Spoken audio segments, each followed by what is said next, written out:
တို့လမ်းစဉ်လိုက်တို့လိုပဲငါပိုင်နေပြောငါတည်သွားရင်ငါရမျိုးဆက်တွေပြန်ချန်ခဲ့ရမှာတကယ်တော့တည်တယ်ရတနာတွေရအောင်ယူမသွားနိုင်ဘူးငါကတော့ဒီရတနာတွေကိုနောက်ဘဝတွေဒီရအောင်ယူသွားမယ်အဲ့တော့ဘာလုပ်လဲဆိုအကုန်လုံးလှူလိုက်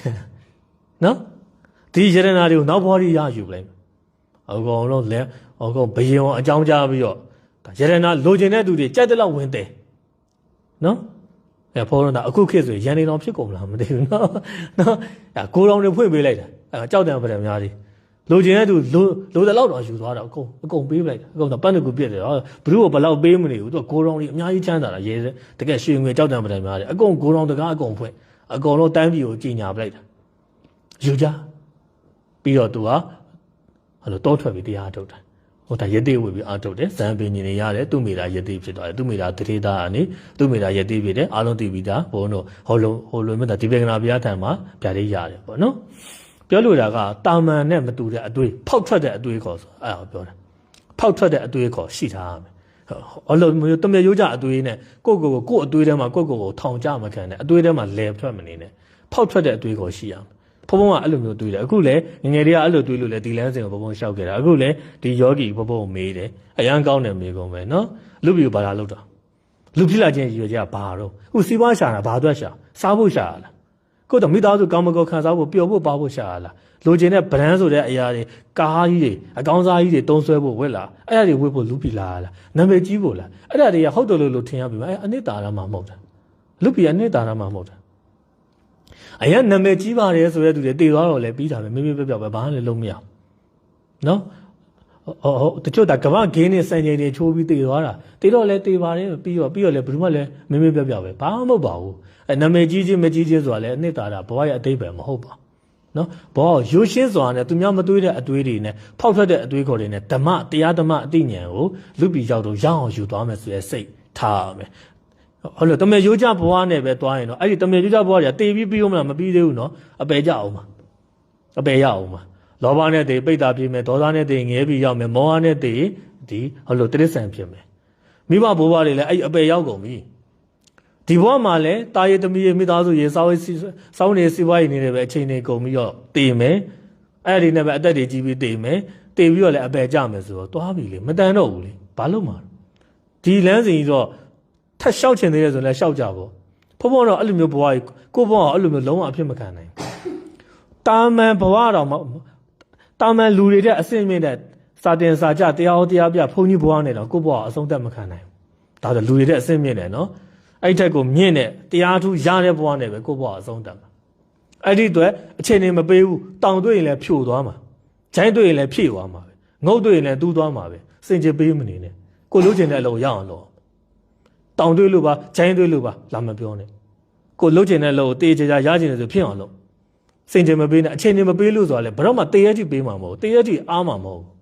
အဲ့ဒါထက်တွေ့ထားအဲ့ဒါကိလေသာရဲ့လှည့်စားချက်တွေဆိုအောင်နားလည်အောင်ဟုတ်ပြီနော်အဲ့ဒီတော့တာမဲလူတွေအနေနဲ့ကိုမေးကြယခုတရားနာပြတဲ့တွေလည်းကိုမေးဘလို့ဖြစ်ကျင်တယ်လဲဒီမှာပေါ့မေးတဲ့မေးခွန်းရှင်ဘုံသဘောကျပါတယ်နော်ဘုံနားလည်ပေးတယ်ကိစ္စမရှိဘူးဘုံတို့အခုမေးတဲ့မေးခွန်းကဒီဝိပဿနာမေးခွန်းမဟုတ်ပေမဲ့လည်းမေးတင်တယ်အဲ့ဒါဘုံဖြေပေးတာတာမဲလူတွေရောဘလို့လှုပ်တင်တယ်လဲဆိုတာတော့ဘုံအခုပြောပြပြီးသွားပြီကိုကြိုက်တဲ့လမ်းကိုယူချင်ဘလို့သွားမလဲကိုရဲ့မိဘဘိုးဘွားတွေရဲ့လမ်းစဉ်တိုင်းသွားရင်လေဘိုးဘွားရဲ့လူမျိုးပဲရောက်သွားမှာပဲမိဘဘိုးဘွားတွေလူမျိုးပဲဘဝကိုအဆုံးသတ်သွားရင်တော့ဘဝကြီးကဘာအတိတ်ပဲရှိတယ်တမရိုးကြလမ်းစဉ်ကြီးအဲ့လမ်းစဉ်ကနေဖောက်ထွက်တဲ့အတွေးခေါ်ရှိဖို့လိုတယ်ဘုန်းတို့ဖျားလောင်းဟာနောက်ဆုံးတိတ်တတမင်းသားဘဝမှာနော်နောက်ဆုံးဒါတိတ်တတမင်းသားဘဝမှာလေဒီအိုနာသေးတွေသူမြင်တဲ့ကတာဝန်ကရတယ်ပေါ့နော်ဘုန်းတော်ဖျားလောင်းဟာဒီလိုတာဝန်ကရတဲ့ခါကျတော့ဘယင်တုတ်တော်ဒနာပြောတယ်ဒီအိုနာသေးလွတ်တာကိုဒီအိုနာသေးကြီးကြုံနေရတာသူမြင်တော့အဲ့ငါအချိန်တန်အိုရမှာနားမယ်တရားမယ်ဆိုတာသိတဲ့အခါကာမဂုဏ်တွေခံစားပြီးအချိန်မပြုံးကျင်တော့ဘူးအဲ့စိတ်ဆင်းရဲတယ်အဖေလှုပ်တဲ့သူကိုပြောပြအဖေလှုပ်တဲ့ဒါဘယင်ဖခင်ပြီးတော့ဟောလို့တုတ်တော်တနာမင်းအဲ့ဒါလောကရဲ့နိယာမပဲလောကရဲ့နိယာမလောကရဲ့တဘာဝပဲအချိန်တန်အိုမယ်နားမယ်သိမယ်အဲ့ဒါလောကရဲ့နိယာမလောကရဲ့တဘာဝအဲ့ဒါလောကရဲ့ကျင်စာစိုးတစ်မျိုးပဲလူပြည်ရောက်လာရင်အိုမင်းအိုချင်းနာရည်သိချင်းဟာရှောင်လို့မရအောင်ငါတာမင်းအဲ့ဒါဘာမှအဲ့ဒါအထူးဆန်းလုံးမနေနဲ့အဲ့ဒါလိုက်ခံစားအောင်နေတာမင်းပြောနေကာမဂုဏ်ခံစား အဲ့ဒီအိုနာတေကြီးကိုတွေးပြီးမင်းအခုအိုလည်းမဟုတ်သေးဘူးနားလည်းမနာဘူးတေလည်းမတေသေးဘူးအဲ့ဒီကိုတွေးပြီးစိတ်မကောင်းဖြစ်မနေနဲ့အဖေလုပ်တဲ့သူကတော့အဖေပုံစံနဲ့တာမန်ဆုံးမနေကြပုံစံနဲ့ဆုံးပါတယ်ဒါပေမဲ့ဖះလုံးကအိုနာတေရှိတယ်ဆိုမအိုမနာမတေတဲ့နေရာတော့ရှိမှာပဲဒါတာမန်လူတွေမတွေးတဲ့အတွေးနော်အဲ့ဒါကျိန်စာဆိုရင်လည်းအဲ့ဒါကိုချိုးဖျက်မဲ့တောင်းဝင်အဲ့ဒါကျွန်တော်တောင်းဝင်ပဲအဲ့အိုနာတေဆိုတဲ့ကျိန်စာကိုချိုးဖျက်မယ်အိုနာတေမရှိတဲ့မအိုမနာမတေတဲ့နေရာကျွန်တော်ရောက်အောင်ရှာဖွေမယ်ဆိုပြီးတောထွက်တာပဲလေတာမန်လူတွေဟုတ်လားအဖေကပြောပြတယ်ဒါပဲတဲ့ဆိုငါလည်းအချိန်တန်လူတိုင်းအိုနာတေမဲ့တူငါလည်းအိုနာတေပေါ့ဘဝအဲ့လိုလေးပဲသွားအောင်ပါလေဖះလောင်းအဲ့လိုမတွေးဘူး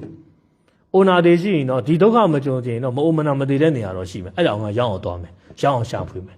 အဲ့ဒါကြီးကတကယ်လို့ကျိန်စာဆိုးကြီးဖြစ်ခဲ့တယ်လူသားတဲ့တတ္တဝါတဲ့ကြုံရတဲ့မလွဲမသွေကြုံတွေ့ရမယ်ကျိန်စာဆိုးဖြစ်ခဲ့ရင်တော့ငါရောက်အောင်ချိုးပြမယ်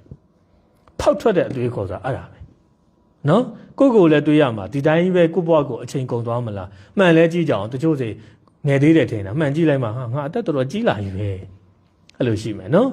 အဲ့လိုဖြစ်နေမှာကိုငယ်သေးပဲထင်နေကြတာလေကိုရဲ့ဘေးပတ်ဝန်းကျင်မှာရှိရဲ့တူမတွေကိုရက်ွက်ထဲရသူတွေကိုရဲ့ကလေးတွေကိုပတ်ဝန်းကျင်ရသူတွေကြီးလာတာတွေမြင်တော့ဟာ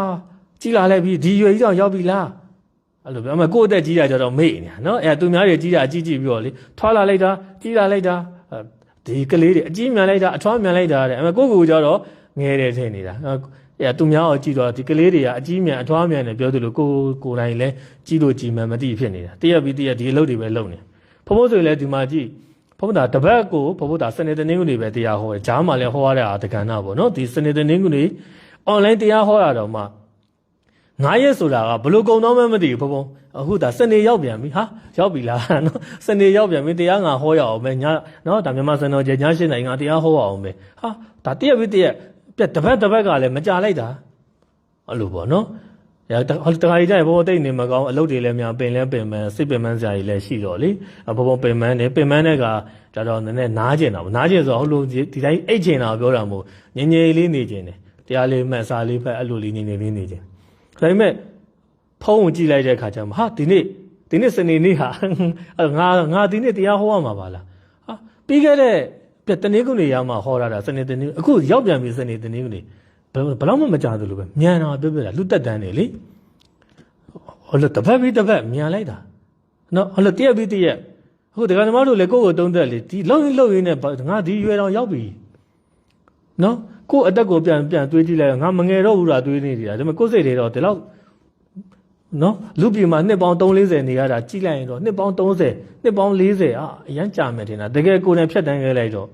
ဘာလည်းမဟုတ်ဘူးနှစ်ပေါင်း20 30ရလဲဒါခဏလေးပဲဒါဒီတိုင်းပဲနောက်တဲ့နှစ်20 30လဲဒီတိုင်းပဲသွားမှာပဲတကယ်လို့ဒါမတည်ခဲ့ရင်